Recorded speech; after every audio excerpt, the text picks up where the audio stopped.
Hello ladies and gentlemen, and welcome back to Wario Land 3! In the last episode, we followed a series of treasures involving fire extinguishers and rust sprays to get the blue chemical. This episode, we'll be following a series of treasures to get the red chemical, which combines with that in an awesome fashion.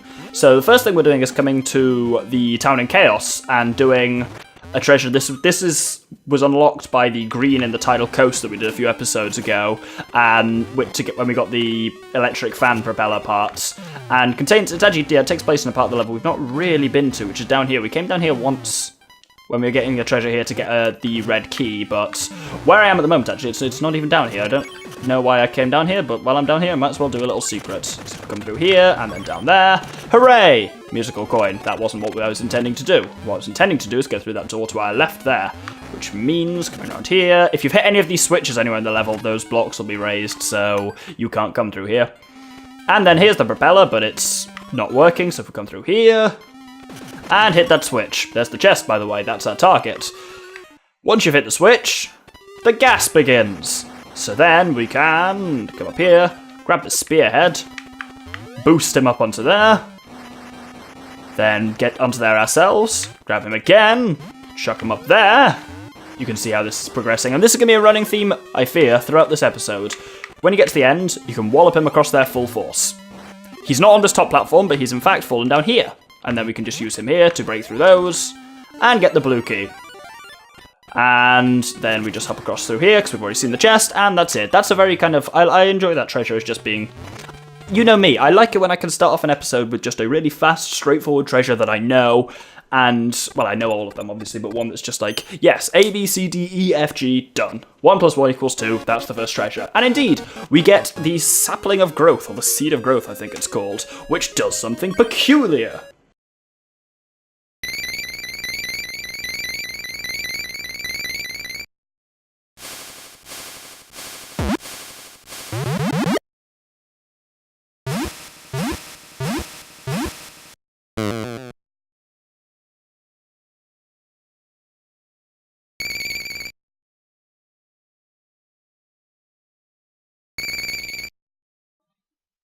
So, all the Octahorn are massive now. What a bizarre treasure that is. But we'll start off with the change on the tidal coast. Now this is weird, because this is an area that you could have physically accessed, apparently, since you got the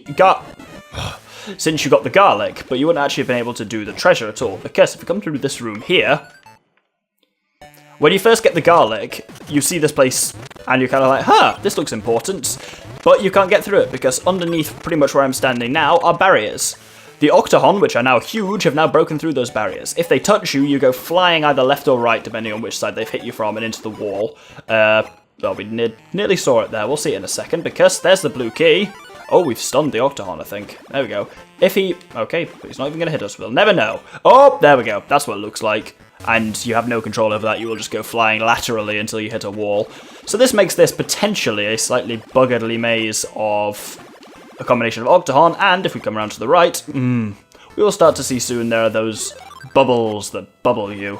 That was a bit of a redundant phrasing there, but still. If we come down and to the left, we get a... No, we don't. Not where I thought I am.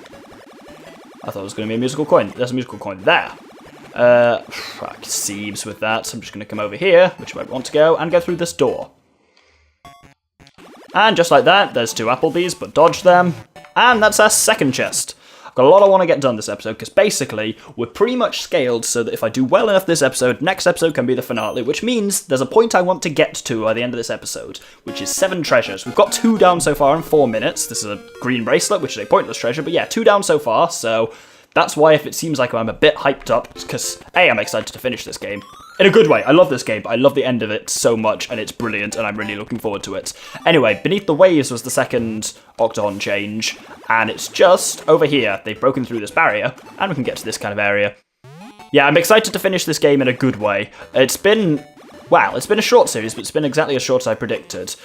From episode 2, I predicted 15 episodes, and it seems I will have been correct, because I got through pretty much 5 to 6 treasures an episode, usually 6. So, yay, go me, I guess. Green key is there, and by now you know how Beneath the Waves works. All the treasures are in the central kind of whirlpool room, so if we just kind of head across to that, The green chest even is in a slightly odd position there, but I'll explain why in a sec. Each one is kind of sequentially slightly further through this weird, I don't know what you call these things, pulleys, I suppose, pulley puzzle than the last one. And this one, wow, this one requires what feels like you're glitching the game out, but I assure you, you're not. I'll explain what I mean in a second. These X's.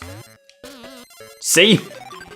You have to like jump and hold up and catch onto the thing just as you land, and the X will kind of make the bow noise, but won't actually do anything to you. It's really bizarre and feels like you're breaking the game, but there's an invisible string ball block there which you need to break through. And then, once you've done that, this has been a really simple one, because the chest is actually just below us here. But yeah, I've got 7 treasures, well, 4 now, that I want to get through before the end of the thing to make sure that we can then do 6 plus the final, like, end of the game stuff, and then we'll have got it all done next episode, so that's going to be good. Anyway, this is the red chemical that we were aiming for, so that's pretty cool. This combines with the blue chemical in awesome fashion, observe.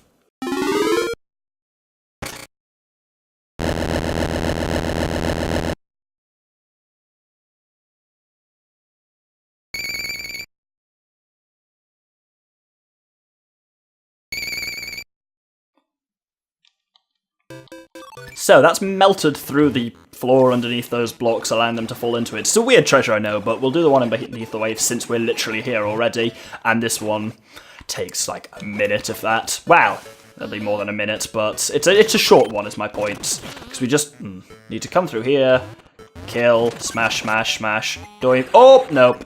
There's these, this reminds me of a slightly less irritating version of that really irritating one on the big bridge. You know the one I'm referring to with the burr bears. Anyway, if we use this burr bear to, come on, use it, yeah, there we go. Right, you. Use the burr bear to smash that thing. That's important slightly later on. Well, it's not that important, but it's useful certainly. Kill that one, smash through there, and that's the blue key. And, like I've said, we already know how this level proceeds in terms of... Wow, that was unexpected. We know how this level proceeds in terms of the location of the chest, so if we... Okay, fine. I was going to get hit by one of them, then you go flying through there and get a musical coin, and it would have been a speedy way out, would have looked cool and would have got me a musical coin, but no, the game just couldn't have that, could it? Anyway, yeah, you know where the treasure room is by now at the centre of the whirlpool, so I'm going to cut over there. And like I said, each chest is slightly further... Or not. Each chest is slightly further along the pulley system than the last one. So, obviously the last one we did was the green one, and I think this is one of very few times where we've done a level twice in a row. I think we did it with Above the Clouds recently, and I think we did it with Forest of Fear, but that's about it. Yeah, kind of glitch your way through these, and eventually you'll end up here, which is the blue treasure room. And this one's slightly odd, but straightforward at least. Surprise the donut here. Come over here for a musical coin, break through there with the donut ear, take the donut ear down here with you, bring him up here, get him to donut you. You sir, boink boink, there we go.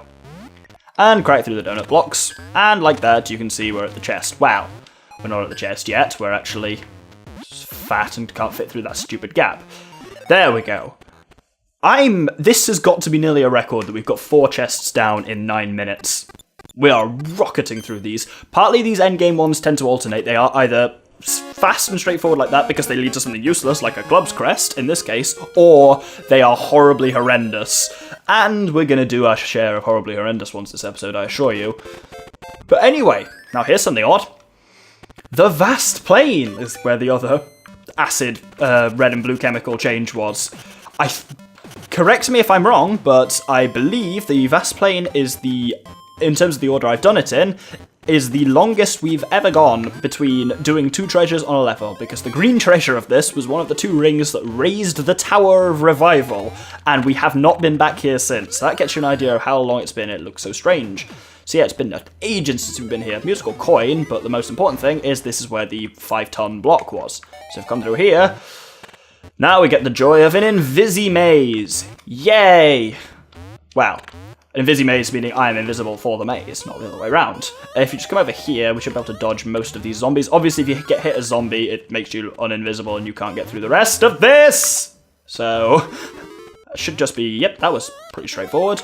Grab the key, Now the chest in here is slightly odd, that we just have to... Damn it. I was hoping that had been fortunate, but it wasn't. What we need to do is we need to get through this door here, but we can't be invisible because when you can physically progress through that room through there invisible, but you can't if you touch the chest when you're invisible. As we saw in the grey treasure of this very level, nothing happens. So we need to make sure we can turn ourselves visible first, so we can actually get the chest when we get through there.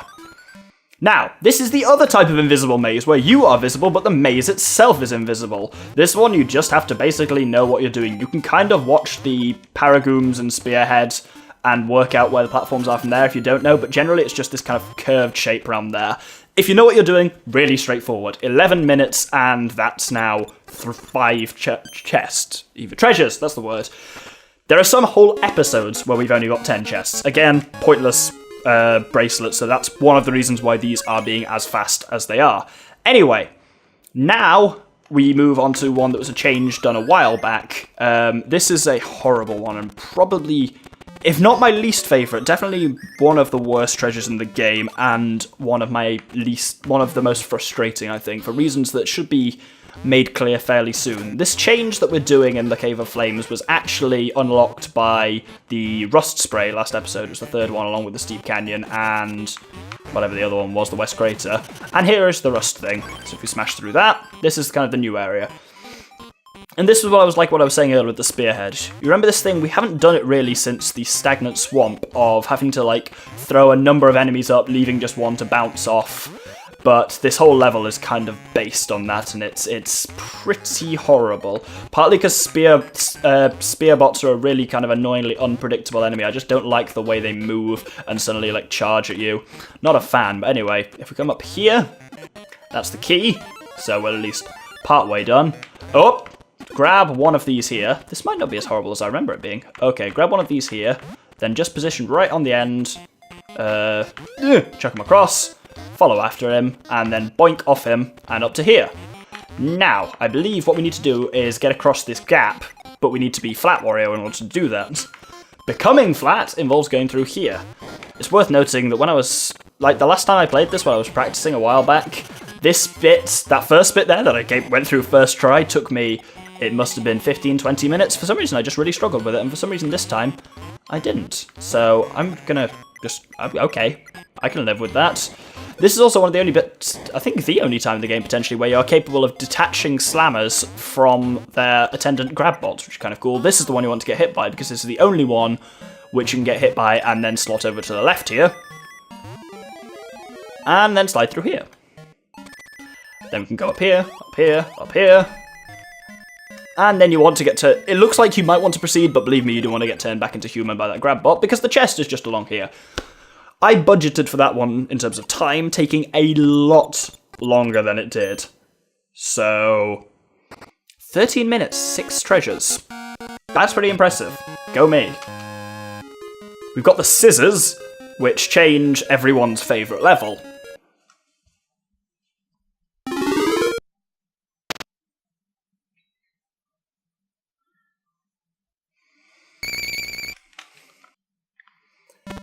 You may or may not remember the balloon that was at the beginning of Above the Clouds, but I assure you it was there. It was above us here, it's not anymore. Anyway, first things first, do golf. This level actually takes place, the majority of it, right at the top of the level, but that's where the kind of golf block is, and it is, believe me, because I've been there, the exact worst feeling in the world, where you get all the way to the top of the level after a long kind of fight through RC conditions, and then you just see that minigame clear block, and you know you need to go all the way down to the bottom and do it again, and it's so unpleasant. Anyway, I've apparently got good at golf, so good I can talk through it and still do it fine, so... Hell has just frozen over as well, my contacts in the underworld informed me, so that's pretty good. What we want to do now is get up to the kind of second level of Above the Clouds, so because this could take me potentially a while, I will meet you up there. Now, this bit here is kind of like these two doors are the doors that we were at for the red treasure here.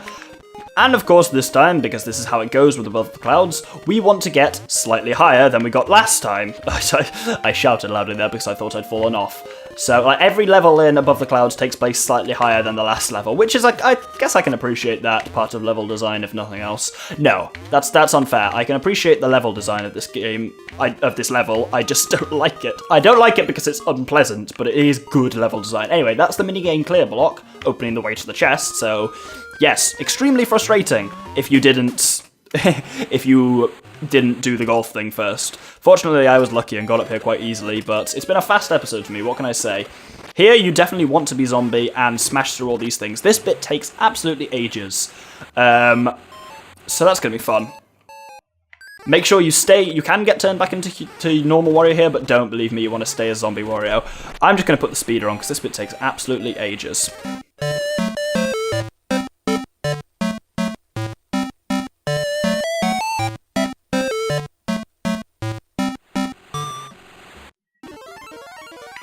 And that's the key. As for the chest, we've already seen where that is. We can just come out the same way we came in.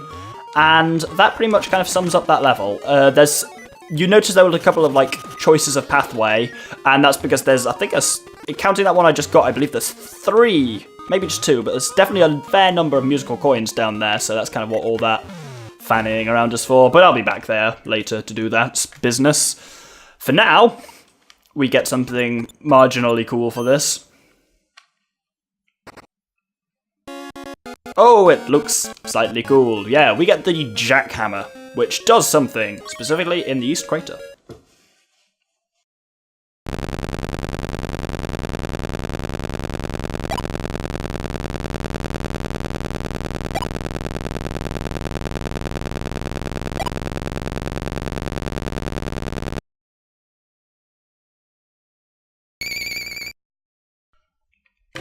God, once that jackhammering sound stopped, I felt like I just suddenly got hit by a wall of silence. Anyway, that changed the East Crater, so let's go on and do that as the final on this level. So at least the advantage of this one, as we start, is that, like, I don't have to cut out this beginning bit as much, because this is the first one, well, for both the remaining ones actually, you don't have to get all the way down to the bottom of the East Crater, you just have to get a little bit further down, so, that was stupid. Nope. There we go. And this is quite a kind of fun one too, so, man, almost every one we've done today has either gone well or been fun, or both. Like, the only one I was really worried about was not the East Crater, this is the East Crater, was the Cave of Flames one, but that went really well, so, yay, I guess. This is pretty good. This one, yeah, is quite an interesting one because, so, up here you've kind of got all this stuff and not a lot going on, so what we actually want to do is come down here, and now this is a slightly tricky one. There we go. Make sure you don't stop holding down at that bit at all. Get hit by one of the Cobats, and you'll turn into a zombie, vampire even. You can really easily get to the chest here, but of course you can't actually open the chest as a vampire. So, we need to come around here. First things first. Up here. And get the key. Now we need to then... The only way is up from here, so we just need to come across here, and go back and do the same thing again. Except, there's a big twist this time. This time you want to go out of your way, and it's quite... I was going to say, go out of your way, and it's quite irritating to not get hit by the Cobats. So let's have another shot at that, I think. Come down here, across there. You kind of got to time your jump just as the Cobats just go past, so... I didn't hit that! Oh, well, I might as well grab the thing while I'm here, the musical coin. There we go. Let's try a third time.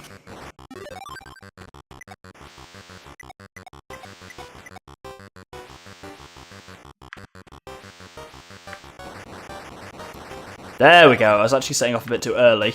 This one is relatively easy to time, and then we can drop down here, and there's just one more along the bottom we have to dodge. This one is only right on the edge of your field of vision, so the actual timing required is slightly more arsey, but there we go. And then just move across this one, and that's it. It's only been about 20 minutes, but we've managed an all-time record of 8 treasures in one episode, which is pretty pimp. That leaves us 5 to do next episode. Is that 5? 6. 6 to do next episode, but still. No, 5. I lied. And it's going to be perfectly doable. These are the night vision goggles, which, who remembers back to that weird room in Sea Turtle Rocks?